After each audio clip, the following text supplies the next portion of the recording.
सुन लो 7 दिन के हाईकोर्ट से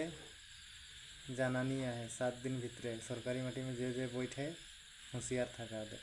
হাইকোৰ্টৰ ৰায় এই মুহূৰ্তত গুৱাহাটী উচ্চ ন্যায়ালয়ে গুৰুত্বপূৰ্ণ ৰায় দিছে 7 দিনৰ সময়সীমা বান্ধি দিয়া হৈছে 7 দিনৰ ভিতৰত মাটি খালি কৰিব লাগিব চৰকাৰী মাটিত যিসকল এতিয়াও বহি আছে তেওঁলোকক 7 দিনৰ সময়সীমা বান্ধি দিয়া হৈছে এই 7 দিনৰ ভিতৰত মাটি তেওঁলোকে খালি কৰিব লাগিব আৰু যদি মাটি খালি নকৰে তেনেহলে পুনৰ উচ্ছেদ চলোৱা হ'ব এই মুহূৰ্তত হাইকোৰ্টৰ মহাবিবক্তাৰ বিশেষ ভাষ্য আমাৰ হাতত আহি পৰিছে গুৱাহাটী উচ্চ ন্যায়ালয়ে ৰায় প্ৰদান কৰিছে উচ্ছেদক লৈ আৰু চৰকাৰক প্ৰশংসা কৰিছে বৰ্তমান সময়ত চলি থকা উচ্ছেদক লৈ যেহেতু সমগ্ৰ ৰাজ্যৰ প্ৰতিটো প্ৰান্তত চৰকাৰী ভূমি বনাঞ্চলৰ ভূমি পিজিআৰত যিসকলে দখল দিয়া আছিল তেওঁলোকক উঠাই দিয়া প্ৰক্ৰিয়া অব্যাহত আছে আৰু এই উচ্ছেদ অভিযানৰ মাজত যিসকল লোকে এতিয়াও চৰকাৰী মাটিত বহি আছে তেওঁলোকক উঠি যাবলৈ সময়সীমা বান্ধি দিয়া হৈছে 7 দিনৰ ভিতৰত নিজৰ ঘৰ দুৱাৰ এৰি তেওঁলোক গুচি যাব লাগিব অন্যথা তেওঁলোকৰ ঘৰত বুলডোজাৰ চলাই দিয়া হ'ব লৈছো সমিচাৰ এই মুহূৰ্তৰ বিগ ব্ৰেকিং নিউজ আটাইতকৈ ডাঙৰ খবৰ গুৱাহাটী হাইকোৰ্ট